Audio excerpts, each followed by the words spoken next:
Hello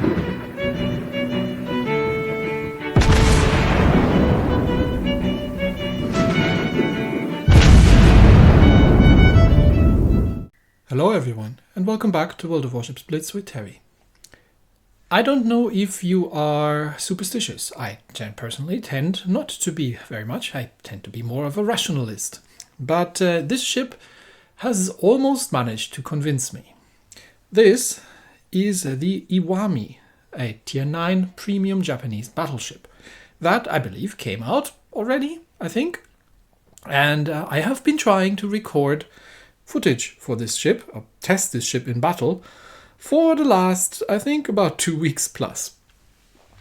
And this ship is cursed. Yes, this is a cursed ship. This is a potato magnet. I've either ended up in teams with absolute potatoes, or I have ended up in battles that are just so chock full of bots, despite the fact that I am at the busiest time of the server and that there are 15 people in the queue at tier 9 and 10, and I still get thrown into a battle with 2 players on each side and the rest is just bots. I have no idea why that is, but that ship is cursed and I'm standing by it. Anyway, what is the Iwami? It's yet another version of the, or yet another draft of the somewhat arrow-shaped, maybe we'll become a Yamato when we grow up sort of things. It's one of those pre-designs that never really happened. She does get, I think the 410mm guns that we see on the Izumo, and a couple of other tricks up her sleeve. So let's begin with a bit of a comparison, because we already have the Heisen, Heisen? I don't know, in tier 9. So let's compare these two and see how they differ. The first thing that we'll notice is that the Iwami gets the traditional German setup. So from the hat lottery, she has won the Japanese brawler battleship, by the looks of it.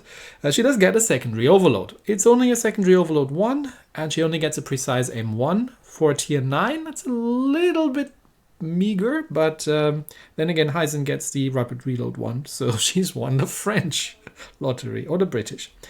Anyway, very similar hull, and the Iwami is fast. And I mean that proper fast. That thing does 34 knots base speed. Give her an engine boost and put a French flag on it, won't you? And she has, for a battleship, a pretty decent maneuverability with 13.8 seconds turn time. That is not terrible. She also gets the, like I said, 410mm guns, but she only gets 8 of them versus the 12s on the other one. Interestingly enough, despite them being exactly the same guns, they are better. And she does get secondaries, which have a longer range. And these secondaries actually have a really reasonable fire chance. And she gets a bunch of auto secondaries, which have a lower caliber, but for some reason do the exact amount of damage and have a better range than 127s on the other side. She also gets torpedoes, 2 quad launchers, 10.8 kilometer range. That is a relatively nice array of things, and the AA is not actually completely terrible for tier 9. And the concealment is pretty good as well. So a very un-Japanese ship, you could almost say a German, a very somewhat similar to a German battlecruiser.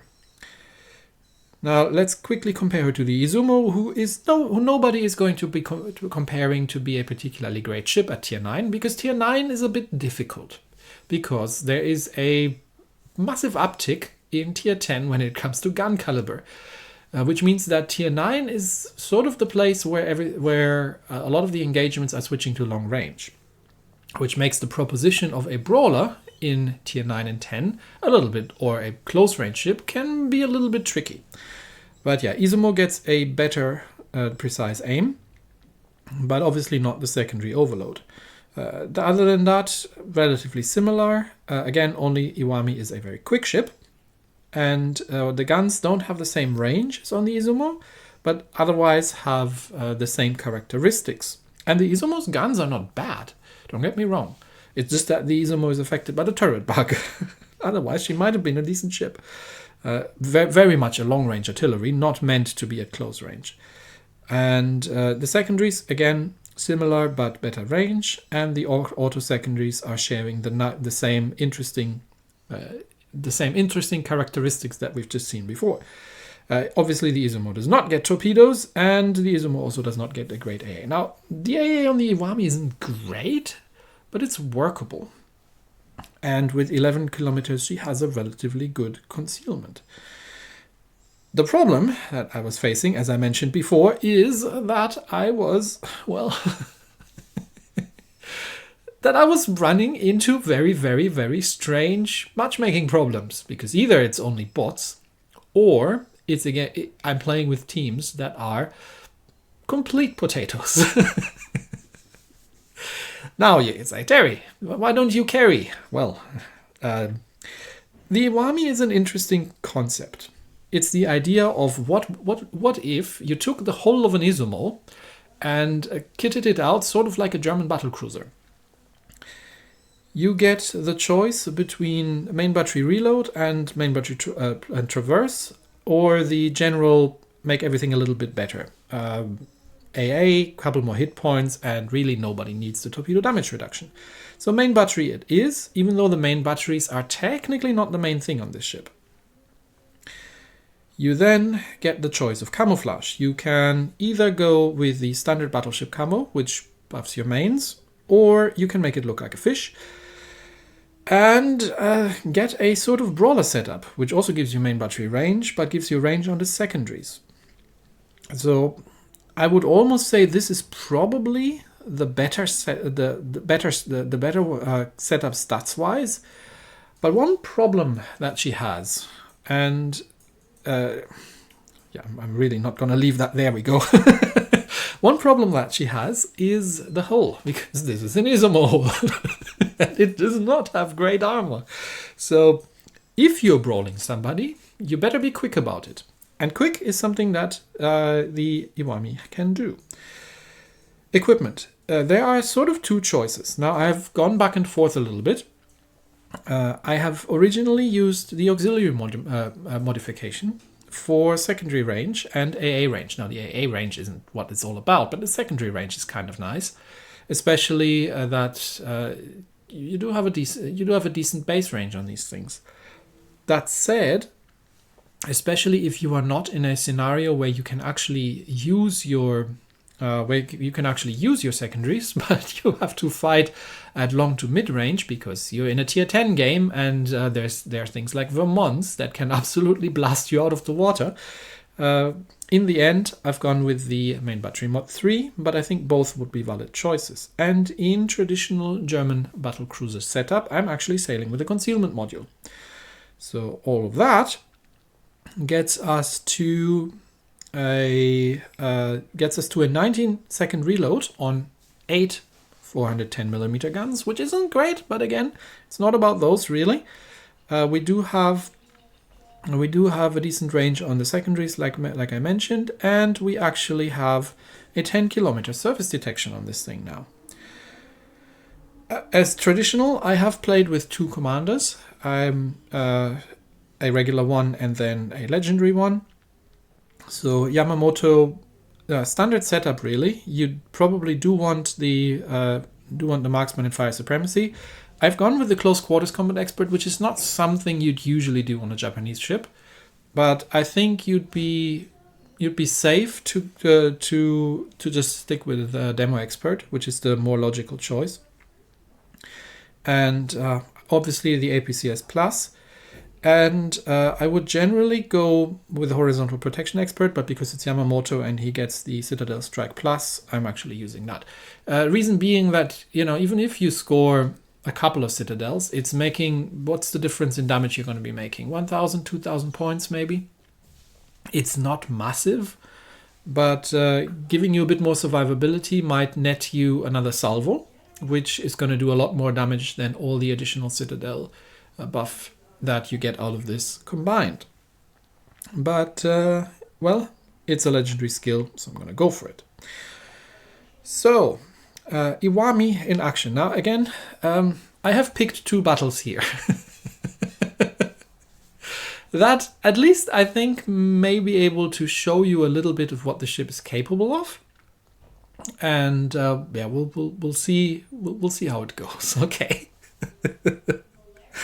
But you've been warned. Anyway, let's go.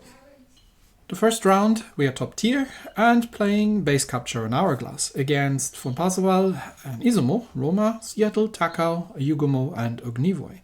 Very balanced teams on occasion. And yes, this was one of the better games, honestly, that I've got. But hourglass. Against carrier, unpleasant, but I'm going to take left flank and we'll see what we're spawning with here. And how we can make ourselves useful. It's a Bismarck, okay, that might work. So we are top tier, obviously, and in a tier 9 battle, she can do relatively well because, again, of the difference. Let's say a Bismarck has 380mm guns, or Roma, whereas in tier 10 games you face very, very different guns. Now obviously we're spotted, so I'm going to try and get myself next to that island there and see if I can avoid at least the torpedo strike and combine my AA with Bismarck's AA here.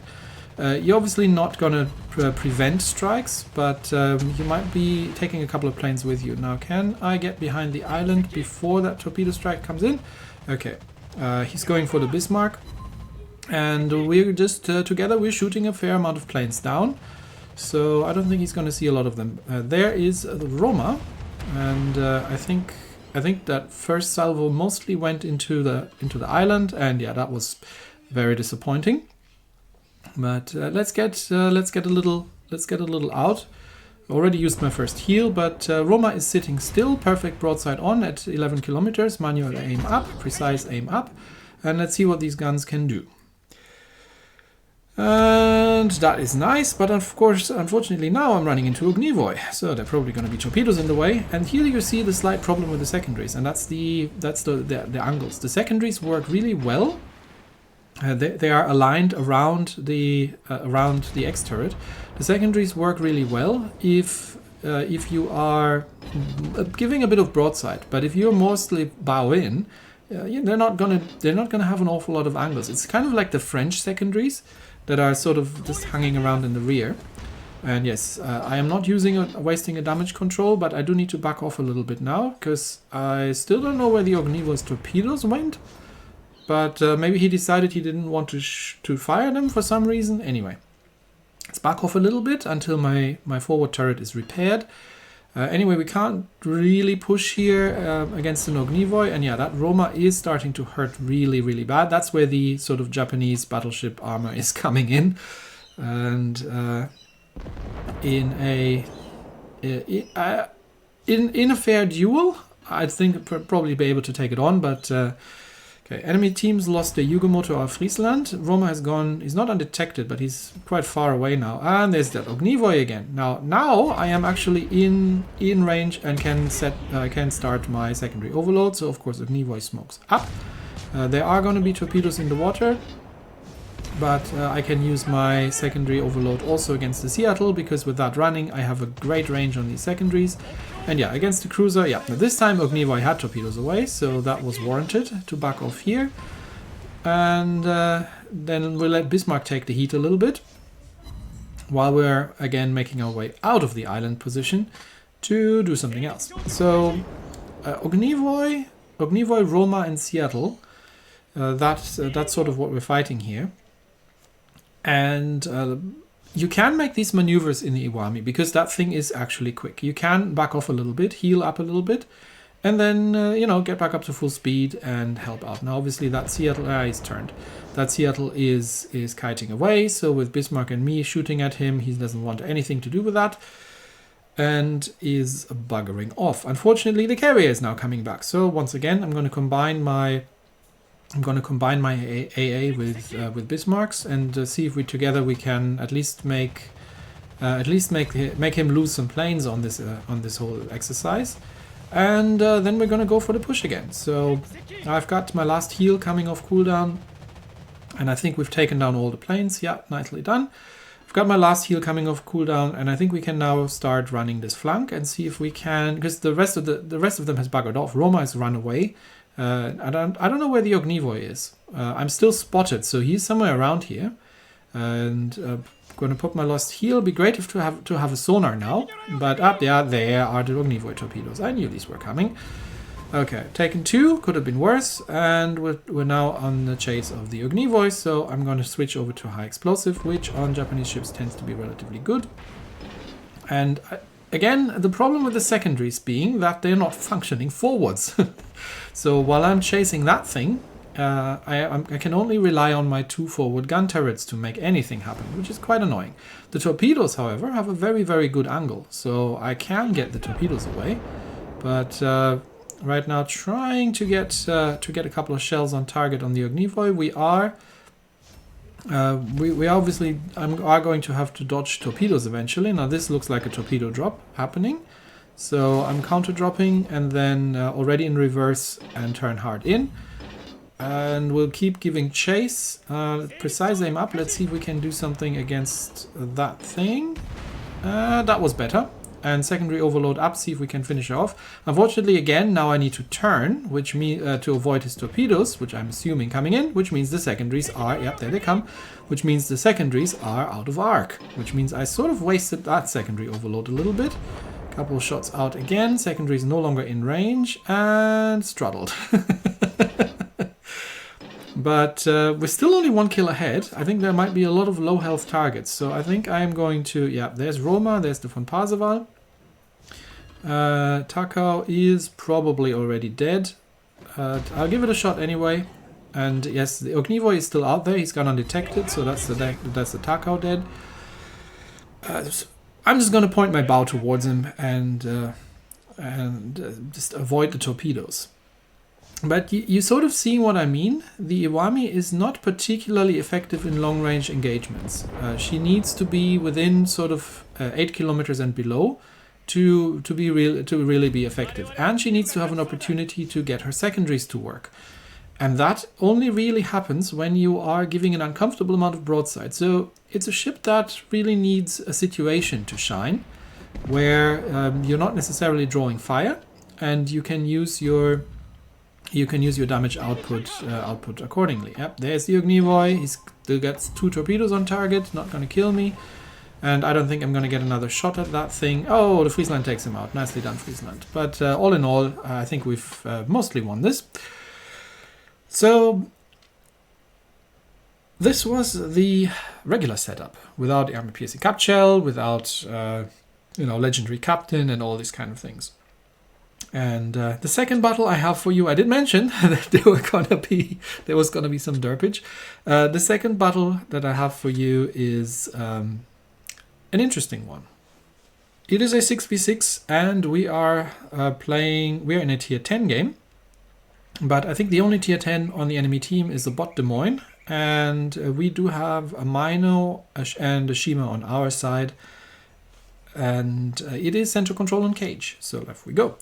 No carriers for change, which is nice, but as you've seen in the previous game, the AA actually, especially if you're top tier, can do some work. But our main concerns is obviously that triple destroyer setup over there. That's going to be a bit of a problem.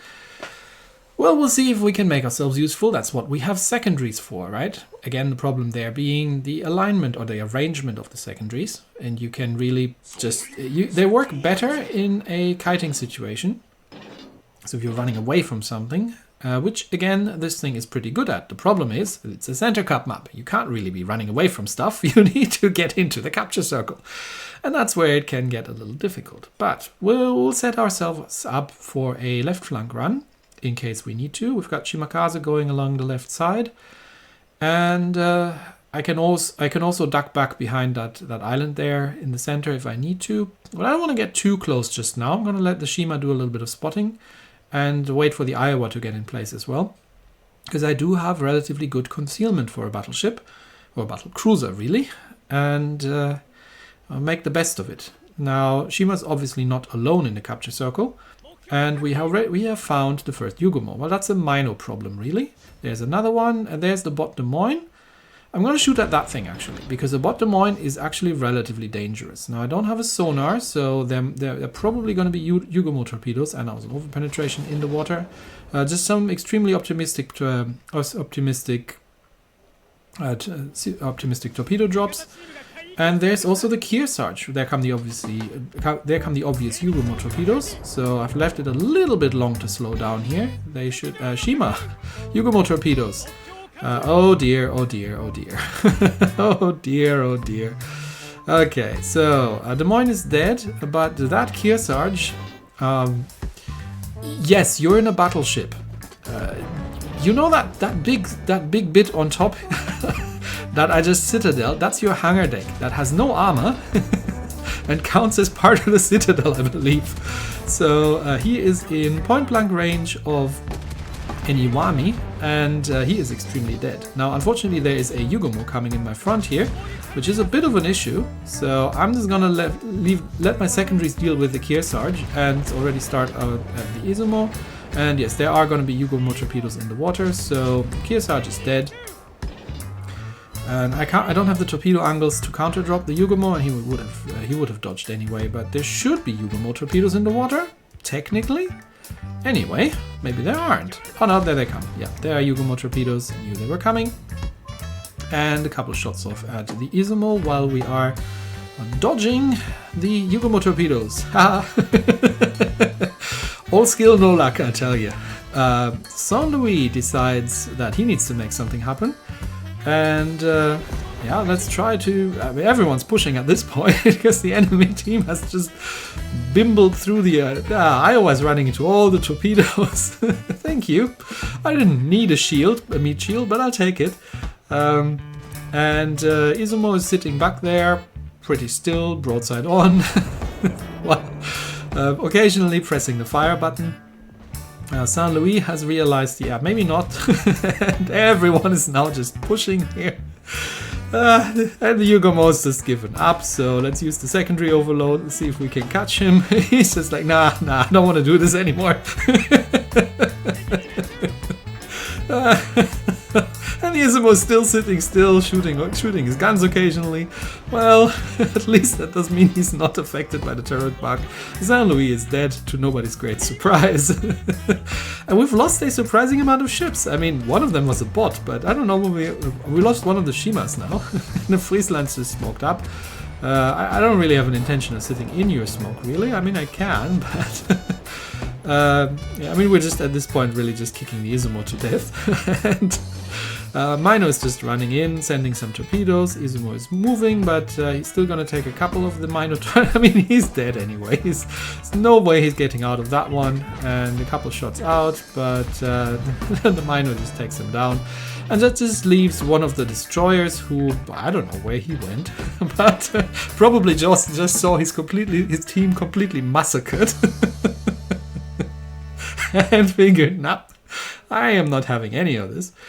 Yeah, that was funky, and that did not take long very much at all. This was the only battle where I was not at the receiving end of of the general derpage. Because usually these people were on my team. Anyway, the Iwami. Is this a good ship? It's an interesting ship. It's a fun ship occasionally, but just like German battlecruisers, it's extremely situational, because you don't have quite the armor that even a German battlecruiser has. You do have a good array of firepower, but it's also very situational. It doesn't work very well forward. It works pretty well sideways, and it somewhat works if you're kiting away. So, sort of kiting away from things in secondary range is kind of where she shines, or the occasional ambush. The problem, of course, being that while these are 150mm secondaries, they can't fire armor piercing, and as such are not the most powerful against destroyers. And also the reload is on the lengthy side. But if the secondary overload is active, then you might actually have a relatively decent chance of doing something. And so it's not a harmless ship against destroyers. Oh, it's are you AFK? I think he was AFK. Yep, the Benham was AFK. Told you. Told you. These are the teams that I normally start with. So it's not competitive in no shape or form. First of all, it's tier 9, and you could argue that, you know, if you really wanted a battle cruiser at tier 9, there's a German battle cruiser line. But if you're nowhere near getting there, and you always wanted to brawl in an Izumo, but you never had the chance to do it, this is your chance. That's what this thing is sort of for. And that's where you can shine if you get the chance. Quite team dependent as a ship, and not the most powerful ship, but it's a fun ship at least. And 35 knot speed means that you can certain destroyers are going to have a hard time actually disengaging from you when you can let the cruiser part of your battle cruiser heritage out. All of that in an Izumo hull. And that's it for me today. Thanks everybody, and I will see you next time. Bye bye.